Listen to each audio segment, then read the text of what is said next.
padi ini adalah padi yang terkena herbisida kontak.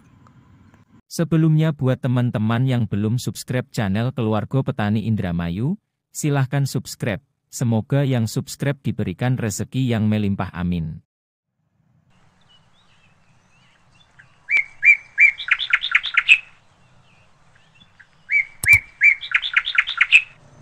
Assalamualaikum warahmatullahi wabarakatuh. Berjumpa lagi dengan channel Keluarga Petani Indramayu, channelnya Wong Dermayu.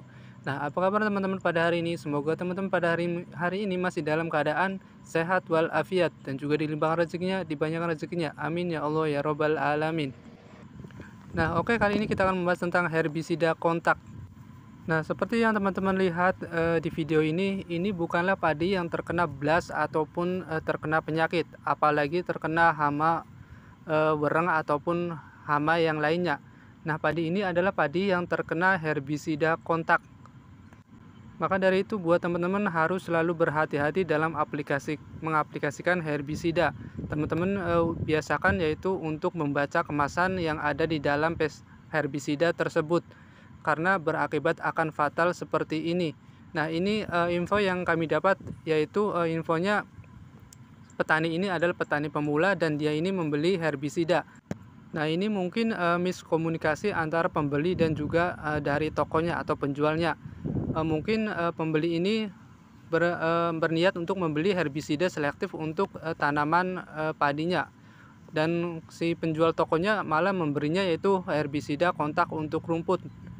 Di sini sebenarnya hanya miskomunikasi, cuman buat teman-teman alangkah baiknya untuk membaca setiap kemasan yang ada di dalam herbisida ataupun pestisida, karena jika tidak, ini akan berakhir fatal sekali di tanaman padi kita. Nah, teman-teman harus budayakan untuk membaca kemasan, jangan sampai asal aplikasi saja herbisida ataupun pestisida yang kita gunakan. Alangkah baiknya kita bertanya dulu di toko atau penjualnya ini fungsinya untuk apa, dan biasanya tidak boleh untuk tanaman atau boleh untuk tanaman. Nah, di sini teman-teman harus kritis, harus bertanya apa fungsi dan juga dosis yang digunakan pestisida ataupun herbisida ke penjual atau tokonya. Jangan sampai kita salah dalam mengaplikasikannya. Dan juga di sini harusnya toko juga harus menjelaskan tentang apa yang telah dijualnya, seperti herbisida ataupun pestisida, karena tidak semua petani itu bisa membaca, ataupun tidak semua petani itu paham tentang apa yang akan dia gunakan. Terutama herbisida ini sangat fatal sekali jika salah aplikasi dalam tanaman padi kita. Tentunya di sini harus kita itu harus kritis, atau sebisa mungkin kita mencari informasi tentang herbisida apa yang harus digunakan di tanaman padi kita. Jangan asal beli saja. Jangan lupa subscribe, like, and Nah, comment. berikut ini adalah beberapa herbisida kontak yang akan kita rangkum. Sebenarnya ini sama bahan aktifnya paraquat dichlorida, cuman berbeda merek, karena yang petani tahu itu hanya Gromoxon untuk herbisida kontak, padahal banyak sekali herbisida kontak yang bermereknya macam-macam. Nah, ini kita akan merangkum satu persatu beberapa herbisida kontak yang berbahan aktif, yaitu paraquat dichlorida. Nah, yang pertama adalah Primaxon Plus dengan dosis yaitu 280 SL. Nah, ini bahan aktifnya itu paraquat dichlorida. Ini adalah herbisida kontak. Ini tidak diperuntukkan untuk tanaman padi, hanya untuk rumput di pematang atau galengan. Nah, kemudian adalah Noxon. Ini juga sama berbahan aktif paraquat dichlorida dengan sistem kerja yaitu kontak dengan dosis 276 SL. Nah, kemudian selanjutnya yaitu Macron. Macron ini adalah dosisnya 300 SL. Ini juga sama bahannya yaitu paraquat dichlorida untuk herbisida kontak. Nah, ini Macron ini adalah yang tertinggi dosisnya sebanyak yaitu 300 SL. Nah, kemudian selanjutnya yaitu pilar kuat dengan dua bahan aktif yaitu paraquat dichlorida sebesar 135 dan juga metilmetsulfron 2 SL. Nah, ini juga bersifat kontak sistemik. Kalau ini bisa sistemik juga. Ini sama fungsinya untuk rumput saja, tidak untuk padi. Nah, kemudian adalah Super Tok.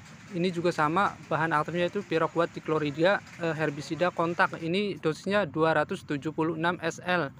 Nah, kemudian herbisida selanjutnya yaitu Promoquat dengan dosis yaitu 276 SL. Ini juga sama herbisida kontak berbahan aktif paraquat dichlorida. Dan kemudian yang terakhir adalah Gromoxone dengan dosis yaitu 276 SL. Ini juga sama herbisida kontak yang berbahan aktif yaitu Piraquat dichlorida. Nah, sebenarnya masih banyak sekali yang berbahan aktif Piraquat dichlorida. Kita hanya merangkum beberapa merek dagang. Nah, untuk selanjutnya teman-teman harus berhati-hati untuk menggunakan herbisida ini. Nah, teman-teman harus biasakan atau budayakan membaca dalam setiap kemasan, karena di situ ada tertera dosis dan juga cara aplikasinya dan juga fungsinya untuk apa saja, baik itu herbisida ataupun pestisida. Atau teman-teman bisa tanyakan langsung kepada penjualnya, toko obat yang menjual herbisida atau pestisidanya. Di situ bisa dijelaskan apa dosisnya, berapa dosisnya, dan juga untuk apa saja fungsi atau kegunaannya. Sebenarnya ada dua kasus di sini. Yang pertama dengan herbisida kontak dan juga yang kedua yaitu dengan herbisida sistemik yang berbahan aktif yaitu glisofat. Nah, yang memakai herbisida glisofat ini adalah petani yang sudah sepuh atau sudah tua.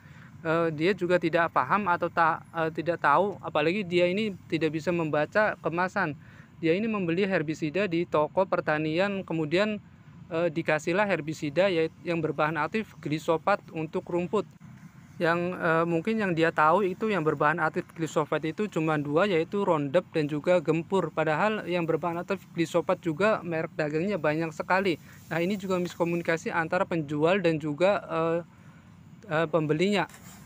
Nah, si pembeli ini bermaksud untuk membeli herbisida untuk rumput atau herbisida selektif. Nah, malah yang penjual tokonya ngasihnya untuk rumput yang berbahan aktif glisofat, bukan herbisida yang selektif. Nah, di sini ada miskomunikasi. Nah, maka dari itu teman-teman harus selalu bertanya ke penjualnya dan juga harus menjelaskan dengan detail untuk apa saja jika membeli pestisida atau herbisidanya. Nah, sekian saja video dari kami. Semoga video kali ini menjadi pencerahan untuk teman-teman agar selalu berhati-hati dalam menggunakan herbisida ataupun pestisida. Budayakan membaca di setiap kemasan, jangan asal aplikasi saja. Oke, sekian saja. Assalamualaikum warahmatullahi wabarakatuh.